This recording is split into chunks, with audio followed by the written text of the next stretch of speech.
Fala pessoal, tudo bem? Sejam todos muito bem-vindos a mais uma live.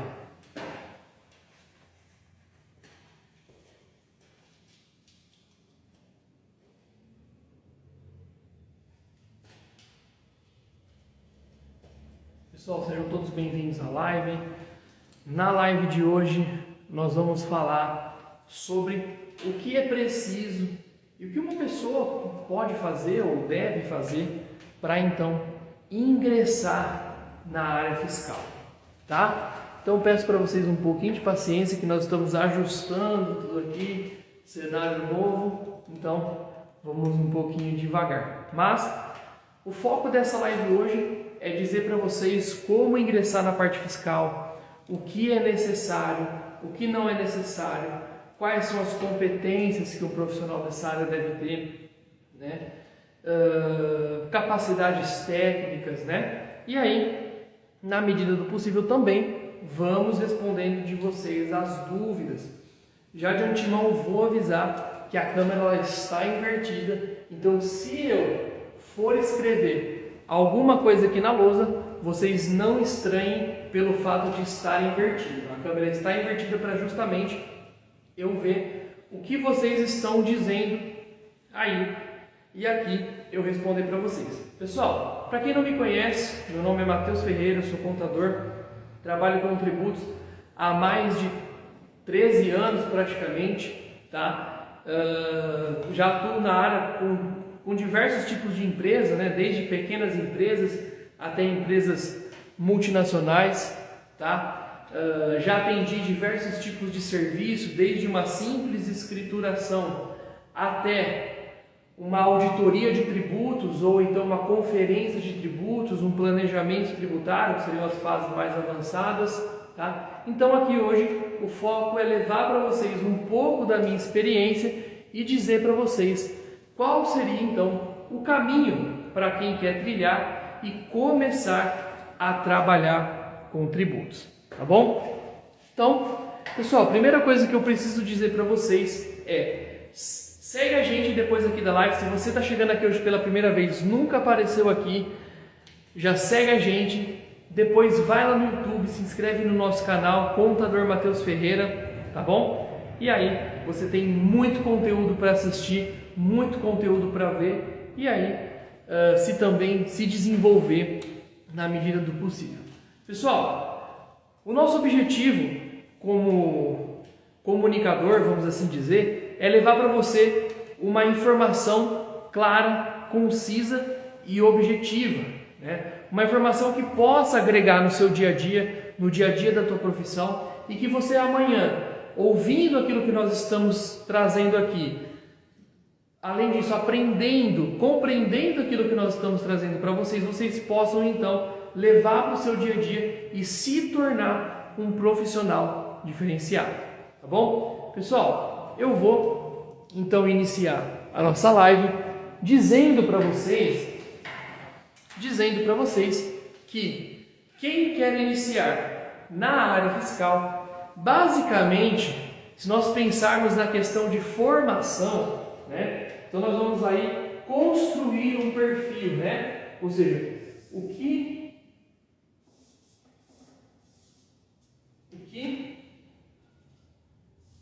é necessário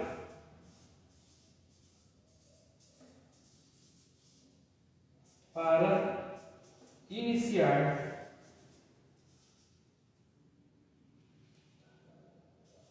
na área fiscal. O que é necessário e como, né?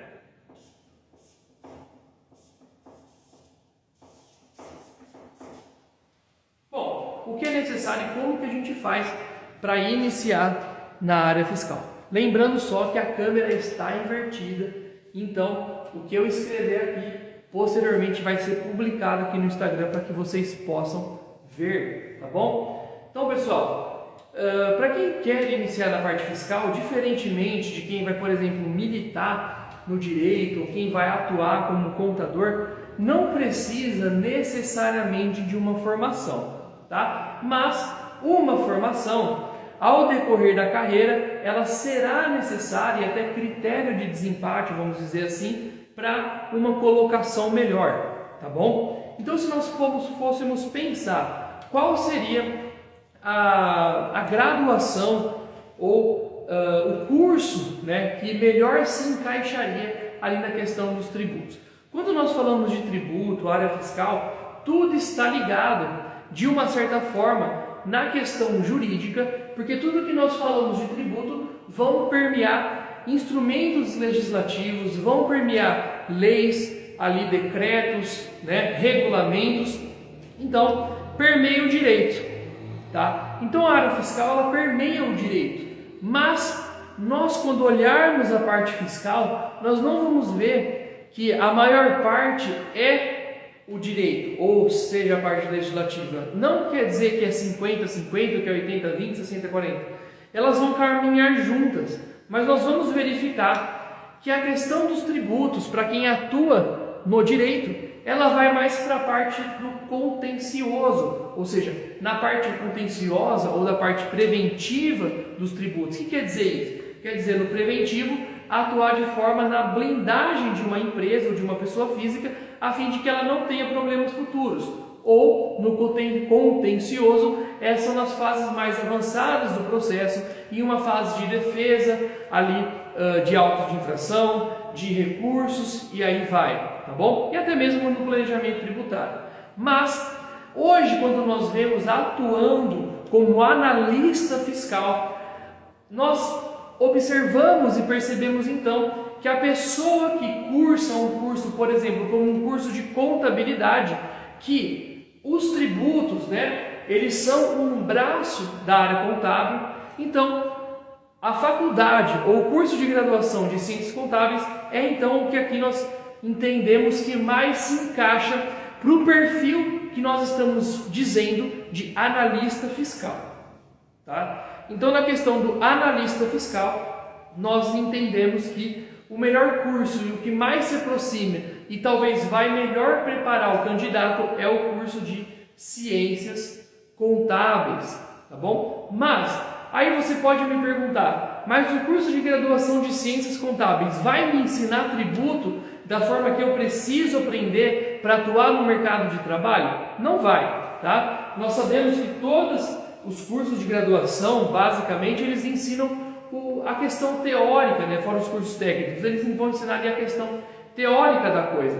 E o que nós buscamos aqui são as questões práticas, ou seja, o colocar a mão na massa para que assim você possa iniciar um trabalho e aí se destacar, que é a parte prática, que é muita que a gente vê no mercado, falta experiência, necessária experiência, tá bom? Então, entendemos que a melhor curso de graduação é a Ciências Contábeis, mas vai faltar, sim, a questão prática. E onde buscar essa questão prática? Como buscar essa questão prática? Como iniciar na área fiscal, né? Mais especificamente como tributos. Basicamente, quando nós falamos da questão de tributos, ou para trabalhar no escritório de contabilidade, ou numa empresa, ou numa Big Four de auditoria, ou numa empresa de auditoria propriamente dita, você vai começar de fato por baixo. O que eu digo que é começar por baixo? É lógico, para quem já está atuando, para quem já está no dia a dia de uma profissão, é muito complicado mudar. Mas vamos imaginar uma pessoa que está começando hoje, um jovem aí de 16, 17 anos e quer começar uma faculdade e sonha, vamos dizer assim, em trabalhar com tributos. Então ele vai ali cursar o seu curso de Ciências Contábeis, ele também pode cursar um curso de administração, talvez não tenha uma questão assim tão próxima da administração, porque a administração vai englobar diversas áreas e então ela poderá não ser tão precisa quanto um curso de Ciências Contábeis, mas talvez seja mais próxima de um analista fiscal do que mesmo um curso de Direito, tá bom? Eu vou pedir, se o meu staff estiver vendo, para subir aqui e me ajudar a apagar essa luz aqui, por favor. Bom, então pessoal, é isso a questão.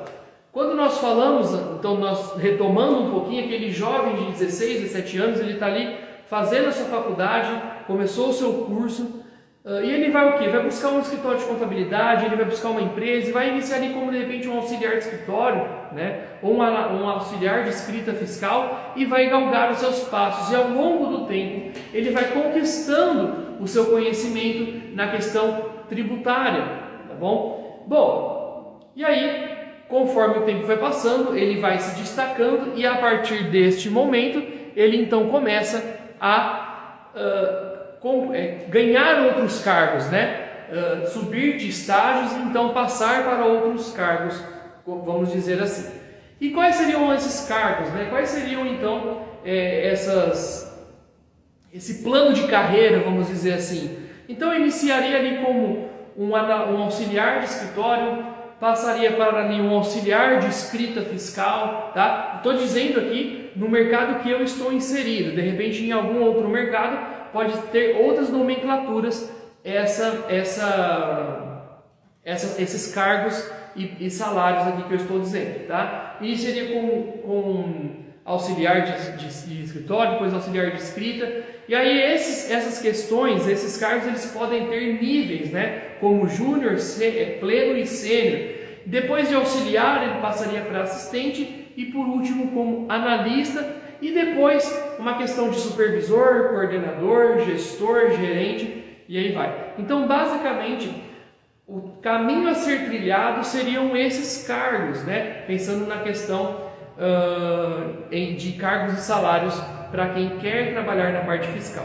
Como eu disse, a faculdade na questão tributária, ela não é obrigatória, como por exemplo, para quem quer atuar, militar no direito, ou para quem quer atuar como contador propriamente dito. Por quê? Porque o conselho de classe dos contadores, que é o CRC, ele não atua, ele não exige que esse profissional tenha, vamos dizer ali, a faculdade, atuando até, como estou dizendo ali, nas questões tributárias. Se nós pensarmos já na questão contábil ou na questão jurídica do direito, já tem que ter a faculdade. Até mesmo para atuar como, por exemplo, auxiliar contábil, precisa estar cursando a faculdade para então atuar nessa área. Mas na questão tributária não há exigência nesse sentido, tá? Agora, como eu disse, ter uma faculdade, cursar uma faculdade, se formar, né, e ter a graduação, sim, pode ser no futuro um critério de desempate.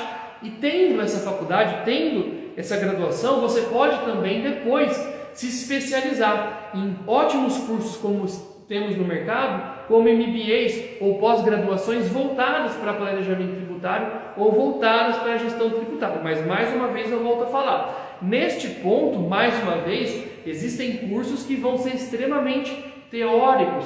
Dificilmente um curso vai levar para você ali uma condição prática do dia a dia da profissão, tá? A condição prática do dia a dia da profissão é você, propriamente dito, atuar e estar ali militando nesse dia a dia. Agora, diferente disso, dificilmente você vai conseguir um curso que te leve à prática como você realmente precisa, tá? Agora, pensando, como falamos aqui só até agora em questões talvez não técnicas, vamos dizer assim, como a faculdade, como os cursos, né? Além a graduação, pós-graduação, o MBA, também existem outros cursos, como por exemplo, cursos técnicos, né? Ou cursos livres que você encontra no mercado, e esses cursos podem então até te dar uma questão mais prática e mais de vivência do dia a dia da profissão, tá bom? Então, há sim de se analisar essas questões. Cursos esses também que podem ser no futuro critério, mais uma vez, de desempate,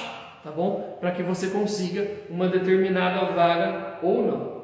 Bom, maravilha. Chega de falar de escola, chega de falar de faculdade, vamos falar um pouco de competências, né? Quais seriam então as competências que uma pessoa que quer trabalhar na parte fiscal precisa ter? Hoje eu respondi, se você puder depois ver, se você que está aqui não viu ainda, a ver os meus stories, eu respondi diversas perguntas, né? Então ali me perguntaram como controlar, ou como conter a timidez, ou como passar segurança para o cliente, como entender por que tem tantos tributos, né? Bom, pessoal, se nós pudéssemos listar a competência, uma das maiores competências que eu tenho, que eu vejo que vem na minha mente assim, é a questão da diligência, né? Você ser diligente. E o que é você ser diligente? É você ter a prudência e cuidar daquilo que está nas suas mãos e dessa forma não ser, vamos falar assim, uma certa forma, um falastrão,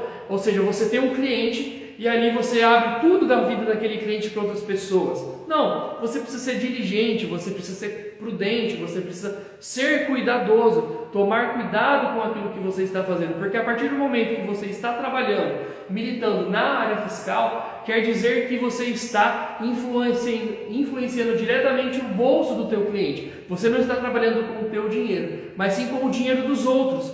E o dinheiro dos outros é precioso, né? Então, a partir do momento que você está ali atuando e você gera uma guia de impostos e possivelmente essa guia pode estar errada, quer dizer que aquele teu cliente ele vai botar a mão no bolso de uma coisa que você deveria ter sido prudente, diligente, cuidadoso e não foi, tá? Então, existem diversas competências, como por exemplo, nós vamos ver ética, nós vamos ver, como eu disse, cuidadoso, diligente, né? Prudente.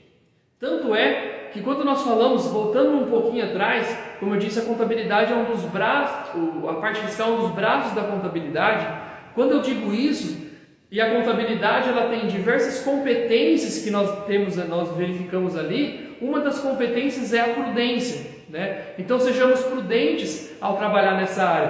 Por quê? Como eu disse, estaremos lidando com o dinheiro dos outros, estaremos lidando com fluxo de caixa, com sonhos, né? A partir do momento que você gera uma guia errada e recorrentemente faz isso, quer dizer que você está fazendo o teu cliente colocar a mão no bolso e de repente ele desistir de um sonho, desistir de um negócio, tá bom? Por isso que ser diligente, ser cuidadoso, ser atento, né? Concentrado, conciso, são todas características necessárias para quem deseja trabalhar na área fiscal, tá bom? Agora, se nós pudéssemos listar ali competências técnicas, né? Aqui eu agora disse competências pessoais, né? Aquilo que a pessoa precisa ter para então trabalhar. Mas se nós pudéssemos listar competências técnicas, e aqui fica uma dica para vocês, tá?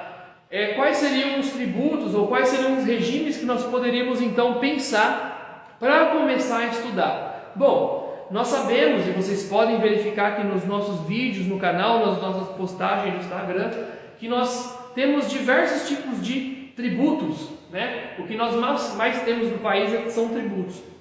E nós temos alguns tipos de regime tributário, como por exemplo MEI, Simples, lucro presumido, lucro arbitrado, lucro real, né? Imunes, isentas e aí vai. Bom, por que eu estou dizendo isso? Porque agora eu vou listar para vocês quais seriam as competências, não necessárias, mas uma trilha de competências para que você possa então se destacar. Porque muitas das vezes a gente quando nós entramos nesse mundo dos tributos, nós nos deparamos, desculpa o perdão da palavra, como um multiverso da loucura. Porque são tantos tributos, são tantos regimes, tantas leis que tem por aí, que é uma loucura de fato, né? E nós vamos entrar aí talvez num multiverso de tributos, que cada tributo é de uma forma. De repente nós vamos ali estudar ICMS, e ali o ICMS para São Paulo ele é de uma forma, para Minas Gerais ele é de outra, para o Rio de Janeiro ele é de outra, né? Quando falamos de ISS ele é um pouquinho pior, porque em ICMS nós temos 26 estados, mais Distrito Federal, e quando nós falamos de ISS nós temos mais 5.800 municípios, então nós estamos falando de mais de 5.800 legislações diferentes relativas a ISS. Então quando falamos isso, entendemos que para cada tributo existe um universo, né? Então nós precisamos também entender que além desse universo que cada tributo vai viver, e ali nós vamos ter praticamente um ecossistema que faz esse tributo funcionar, nós também temos uma questão de multidisciplinaridade, porque um imposto pode influenciar no outro, né? Por exemplo, ali, se você, por exemplo, está fazendo uma venda para uma empresa, você é um lucro presumido e faz uma venda, uma indústria do presumido e faz uma venda para uma empresa consumidora final, para uma pessoa física consumidor final, quer dizer então que o teu IPI vai influenciar na base de cálculo do teu ICMS, né? Ou então você tem ali uma questão de ICMS, um benefício fiscal de ICMS, por você ser lucro real, você pode então aplicar a subvenção do ICMS e mudar o teu resultado contábil. Gente, então vocês estão vendo até onde vai essa questão dos tributos e toda essa maluquice, vamos dizer assim, que isso acontece. Então vamos só voltar um pouquinho e pensar qual seria ali uma trilha de aprendizado para que você possa então trabalhar com tributos. Se você hoje iniciasse comigo, trabalhando comigo, como que nós começaríamos? Nós começaríamos por empresas do Simples. E por que empresas do Simples? Qualquer empresa do Simples? Não. Nós começaríamos então estudando empresas do Simples prestadoras de serviço. Somente empresas prestadoras de serviço e ainda exclusivamente do anexo 3, tá? E aí você pode me perguntar, mas por que empresas prestadoras de serviço exclusivamente do anexo 3? Porque ali estão as empresas que talvez tenham o menor grau de dificuldade. Tá, mas aí alguém pode me perguntar, mas por que você está falando do Simples e não especificadamente de um tributo específico, como por exemplo o ISS?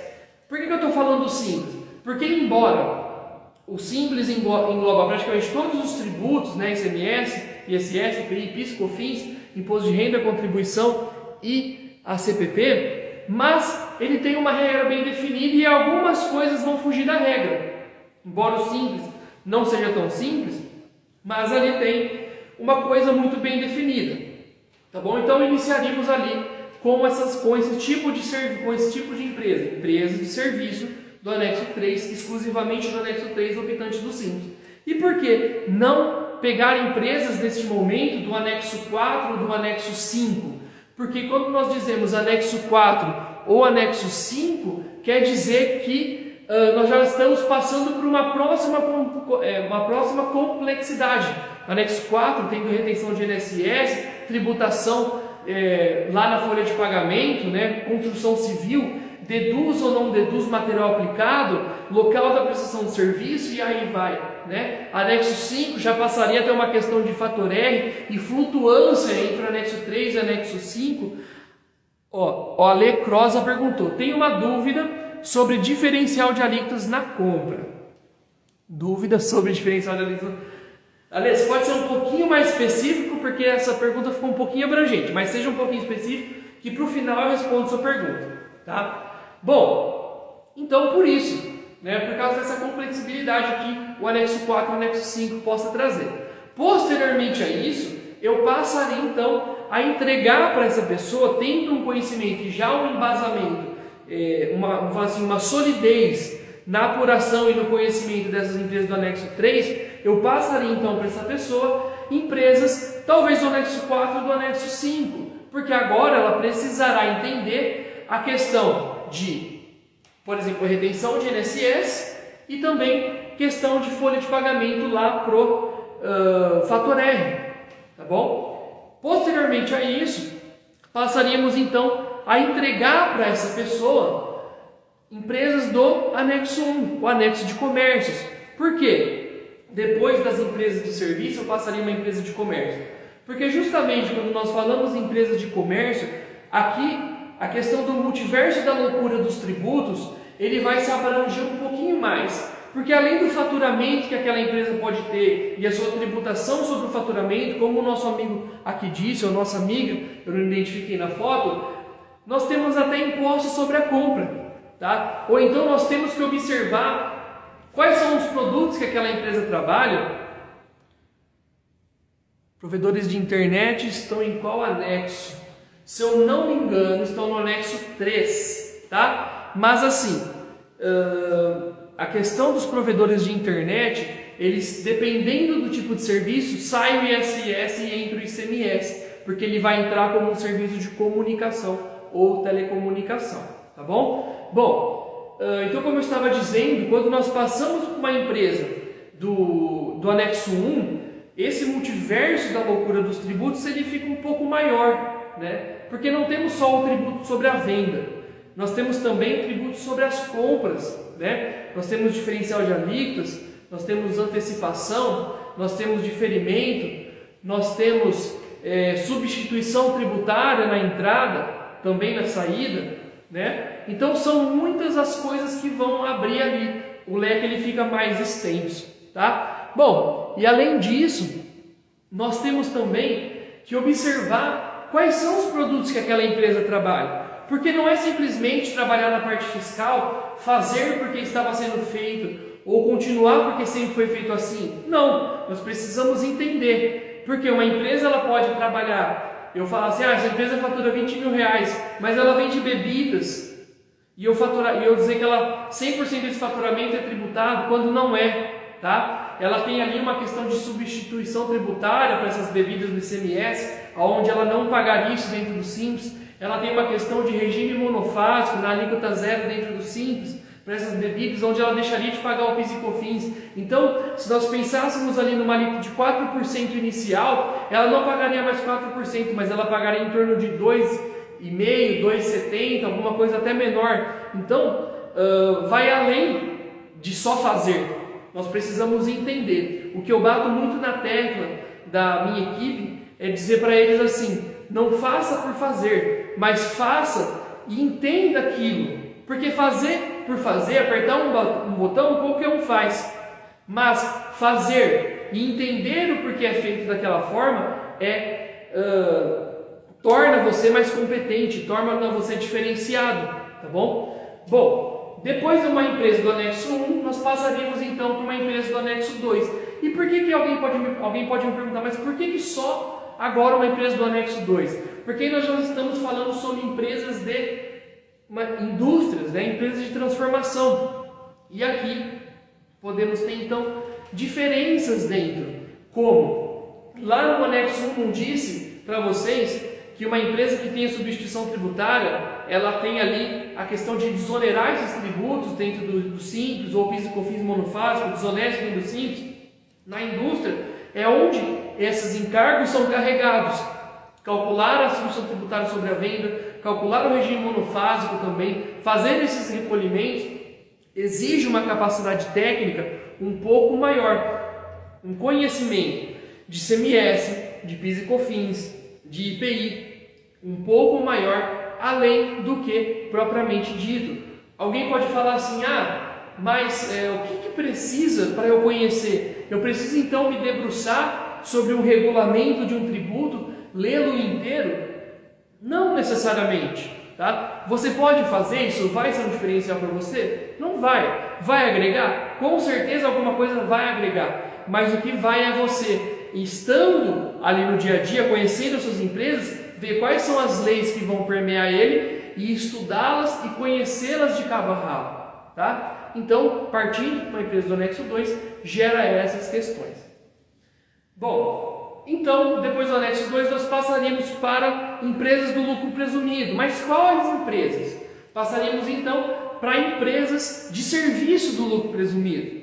E por que você sempre começa com serviço? Porque teoricamente as empresas de serviço elas não têm tantos detalhes ou tantos detalhamentos, tá? A questão de detalhamento maior que nós vamos ter para o lucro presumido são, por exemplo, os cálculos, né, que vão mudar, entender o que é uma presunção, entender o que é o adicional do imposto de renda, entender, por exemplo, vou até dar uma mudada aqui porque essa luz aqui não está ajudando nada. Entender, por exemplo, o que são as retenções e quando elas ocorrem, né? Então, a empresa de serviço vai dar uma capacidade, vai criar então um alicerce, como aquela empresa do anexo 3 criou. Ela vai criar um alicerce naquela pessoa para que na medida que ela for conquistando conhecimento, ela vai então ali tendo capacidade de trabalhar com outras empresas, tá bom? Por isso de começar com as empresas de serviço. Ó, o Ale perguntou, a empresa do Simples recolhe diferencial de alíquota na entrada do CVP 2125, 2122 e 2353. Tá, vamos lá. Vamos responder já o Ale para ficar certo aqui. 2125, Ale, nós estamos falando de industrialização, né? Mão de obra, Ale, Quando nós falamos de mão de obra interestadual, ou seja, quer dizer que aquele serviço de industrialização foi realizado por uma empresa fora do meu estado, nós temos o rompimento ali, se eu não me engano, é da suspensão, não é o diferimento. Há o rompimento da suspensão. Com o rompimento da suspensão, até mesmo a mão de obra é tributada. Rompe o diferimento. Até mesmo dentro do estado, essa mão de obra ela é suspensa. Tá? Agora, quando você contrata um serviço de industrialização de outro estado, você então vai precisar recolher sim o diferencial de alíquotas para isso. 2122 é o CFOP, se eu não me engano, refresca para mim minha memória o 2122 que agora fugiu. Agora o 2353 geralmente vai depender do estado, mas geralmente a alíquota do frete é a mesma interna, tá? Então, quando acontecer isso, se for a mesma alíquota, não, que é o que acontece geralmente. Agora, se fugir, se por exemplo veio com 12 e dentro é 18, que não é o caso, dificilmente é, aí recolhe, mas diferente disso não. Agora, olha, só responde para mim o CFOP 2122 que eu não me lembro de cabeça o que é esse CFOP, tá bom? Retomando então o que eu estava dizendo, depois então de uma empresa de serviço, nós possamos, e quando eu falo empresa de serviço, não é qualquer empresa de serviço, tá? São empresas de serviço geralmente aquelas mesmas do anexo 3, porque quando nós falamos de construção civil, já tem uma outra conotação dentro do lucro presumido, já ficaria um pouco mais para frente. Aí nós poderíamos passar para empresas de comércio, que aí essa questão do multiverso da loucura dos tributos, ele vai se expandir mais. Por que ele vai expandir mais? Os impostos federais, eles basicamente são os mesmos, trocando a questão da presunção entre comércio e serviço, PIS/COFINS é igual, diferente se caso não tiver alguma questão específica. Mas diferente disso, como vão ser os mesmos, fica igual. Agora, o problema é o ICMS, porque aí o bicho pega, né? Precisa entender de fato. Depois de uma empresa de comércio, nós passaríamos então para uma empresa de indústria, né? Porque aí nós vamos ter também a figura do IPI dentro dessa empresa, tá? Ela colocou compra para industrialização, em que a mercadoria foi remetida pelo fornecedor ao industrializador sem transitar pelo estabelecimento. Sim, esse FOP tem que fazer o diferencial de alíquotas sem dúvida nenhuma, tá bom? Bom, então, como eu estava dizendo, então finalizamos aqui as empresas do lucro presumido, tá? Então, qual seria o próximo passo? Bom, vamos parar, sentar e ver o que a gente aprendeu até agora. Então, nós aprendemos empresas do simples, empresas do simples, serviço, né? Tanto qualquer tipo de serviço, indústrias e comércio, tá? Depois aprendemos lucro presumido, tendo serviço também, comércio e indústria. Então, nós basicamente, o que nós conhecemos de tributo já? Nós conhecemos o simples, praticamente como um todo. Nós conhecemos o ICMS, o voltado para o simples, substituição tributária voltada para o simples. Nós conhecemos então PIS e COFINS no regime cumulativo, que é o regime do lucro presumido. Nós conhecemos ICMS não cumulativo. Nós conhecemos IPI e nós conhecemos imposto de renda e contribuição na forma do lucro presumido. O que está faltando? A gente conhecer os tributos lá no lucro real. Então, quando nós partimos para o lucro real, que é o próximo passo, o que nós vamos conhecer? O que nós precisamos? ICMS nós já temos, IPI nós já temos. E esses conceitos, veja só, eu não estou dizendo que ICMS, IPI, PIS e COFINS não cumulativos são iguais, tá? Mas conceitos podem ser levados de um tributo para o outro. E pensando nisso, os conceitos da não cumulatividade aprendidos no lucro presumido com ICMS e IPI podem ser levados, observadas as regras da legislação de PIS e COFINS, para o PIS e COFINS não cumulativo. Então, passando para o lucro real, eu já tenho um pezinho de entendimento, tá? Para entender o PIS e COFINS não cumulativo. Agora, o que vai fugir da regra é o imposto de renda e contribuição do lucro real, que geralmente não é apurado pelo analista fiscal. A questão do imposto de renda e do lucro real, eu digo para vocês que é necessário o aprendizado que vocês entendam isso, tá?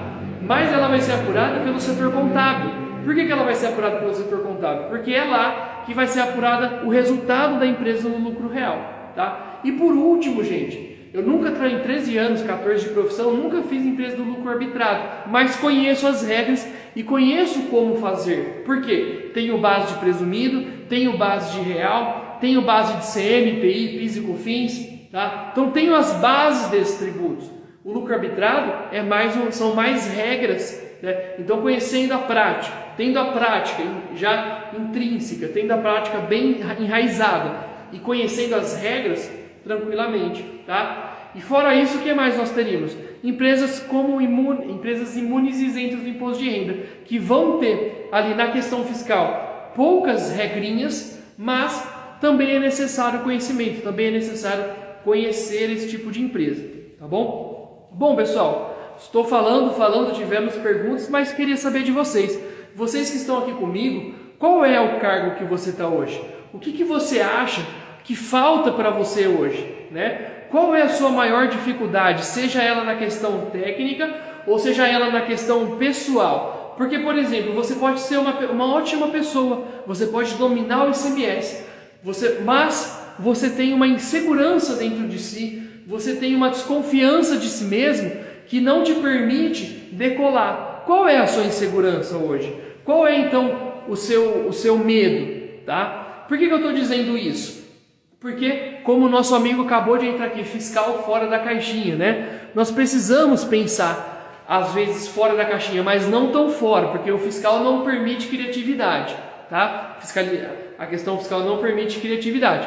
Mas, o que nós precisamos e qual é o seu maior medo? Qual é a sua maior dificuldade? Seja técnica, seja, por exemplo, pessoal, como eu disse. Vou dizer para vocês, quando eu comecei na área fiscal, eu comentei com uma pessoa, falei assim, ó, acho que uns 3 meses eu tô bom. A pessoa virou para mim e falou assim, eu tenho 25 anos de área e até hoje eu não sei tudo. E hoje eu posso dizer para vocês, tenho 13 anos trabalhando e não sei tudo. Todo dia um aprendizado, todo dia a gente aprende alguma coisa nova. Mas posso dizer para vocês que se você quiser e se você desejar dar um passo além e se destacar, você consegue, né? Ou seja, saia da zona de conforto. Quando eu falo saia da zona de conforto, não faça por fazer, não faça porque sempre foi feito dessa forma. Faça, entenda, questione, pergunte, tá? Agora, não para descobrir erro, não para descobrir problema, não, né? Longe disso, mas para que você possa ali se destacar, como eu estava dizendo, né? Quando eu comecei, como eu estava dizendo para vocês, eu era assim, não que seja um posto de segurança ou um posto de confiança, né? Não sou. Sou inseguro, tenho insegurança, como todo mundo tem, tá? Mas isso ao longo do tempo eu soube trabalhar, tá? De que forma? Conhecendo o meu cliente como um todo. Visita o cliente, vai na empresa que você trabalha, conheça todo o processo, não fica só atrás do computador.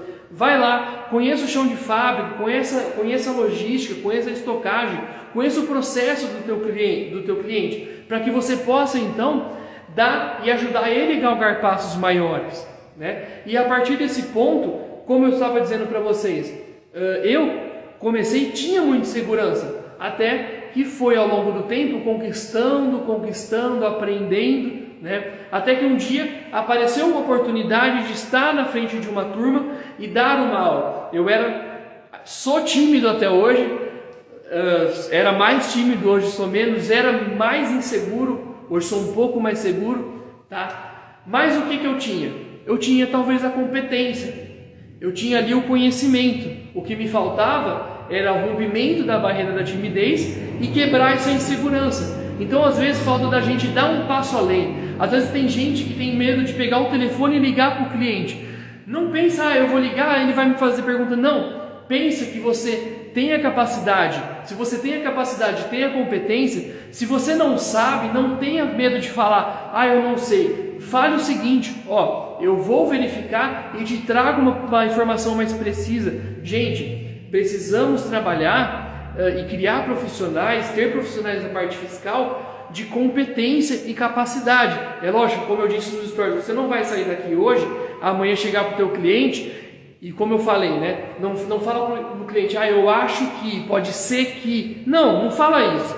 Mas também não vai falar, não, é certeza que é isso e também está errado. Não, se você não tem a certeza daquilo que está acontecendo, não tenha medo de falar assim, eu vou verificar e eu te trago uma informação mais precisa do que você ficar na insegurança, gaguejar, porque isso aí é pior, tá bom? Pessoal, essa live é mais para apresentar para vocês o que é a parte fiscal, né? E o que é trabalhar com tributos, o que faz quem trabalha com tributos. Hoje, nós temos diversos lugares, locais que uma pessoa pode trabalhar, como eu disse no começo. Pode trabalhar no escritório de contabilidade, pode trabalhar numa grande empresa, pode trabalhar numa empresa de auditoria. Basicamente, a pessoa que trabalha com tributos é a pessoa que vai trabalhar gerando os tributos e fazendo toda a gestão disso, né? Então, por exemplo, trabalhar no escritório de contabilidade hoje, você vai ali apurar impostos de clientes, enviar os impostos de clientes, orientar essas pessoas, né? Cuidar da empresa dela e do dinheiro dela na questão de tributos, vamos assim dizer, né? Além disso, fazer o planejamento tributário dessa pessoa, cuidar para que ela não pague imposto além do que ela deve, tá certo? Bom, e trabalhar com tributos não é somente apertar um botão, esperar a guia sair e mandar por e-mail. Não, é como eu disse, entender tudo aquilo que está ali, entender a situação daquele cliente, né? Por exemplo, atendendo um cliente essa semana, ou semana passada, não me recordo o dia exatamente, verificamos então que havia uma possibilidade dentro da lei dele pagar menos tributos, certo? Um cliente que estava vindo trabalhar conosco, que ele poderia então pagar menos tributos. Então quer dizer que o quê? Embora aquele valor que ele vai pagar de mensalidade, de repente até um aumento que ele está tendo de mensalidade, né? Falando como escritório de contabilidade, que ele vai ter esse aumento, ele vai se pagar, porque ele vai no outro lado pagar menos tributo, tá bom? Então, pessoal, trabalhar com tributos é isso, é trabalhar com impostos, é ter ali um sócio majoritário ou um patrão chamado fisco, né? E quando eu falo um patrão chamado fisco, é porque às 24 horas do dia nós temos o fisco no pé das empresas, né? Então o maior sócio das empresas hoje é a Receita Federal, é a Secretaria da Fazenda do Estado, é as prefeituras, porque são elas que vão levar um percentual das empresas que, às vezes, se você não orientar o cliente, ele vai acabar perdendo, tá bom? Bom, pessoal, temos dúvidas? Queria saber se vocês têm dúvidas, se vocês acham que a área fiscal é isso mesmo, que trabalhar com impostos é isso mesmo, ou se não, se vocês estão inseridos em num cenário totalmente diferente desse que eu vivo, como que é para vocês, tá? Coloquem para mim que eu vou sempre ajudar vocês. Pessoal, a live de hoje é um pouquinho diferente, um conteúdo mais abrangente, né? Vamos dizer assim, até um pouco mais básico e orientativo, mas que para vocês pode ser, para quem está começando, para quem quer iniciar na parte fiscal, pode ser, acredito eu, muito enriquecedor, tá bom? Pessoal, então, se não temos mais perguntas, se não temos ponderações, comentários, elogios, críticas, né, eu vou ficando por aqui. Essa live vai ficar disponível no YouTube, Contador Matheus Ferreira. Corre lá, depois se inscreve no canal, segue a gente aqui no YouTube, no Instagram também. E quinta-feira, todas as quintas-feiras, às 8 horas da noite, nós teremos live aqui no Instagram. E lembrando que, atenção, para os próximos dias, no decorrer dessas lives, fiquem atentos aqui no nosso Instagram, pois teremos uma novidade, tá bom? Teremos novidade para vocês. Hoje estamos de cenário novo, tudo novo basicamente, tá? E eu quero que vocês acompanhem a gente, lógico, para acompanhar o nosso conteúdo e também acompanhar aqui a novidade que vem por aí, tá certo? Obrigado. O Diego falou que excelente live, muito obrigado. Então, pessoal, vou ficando por aqui. Muito obrigado para quem ficou comigo aqui até o final. Vejo vocês quinta-feira que vem, às 8 horas, aqui no Instagram. Até mais.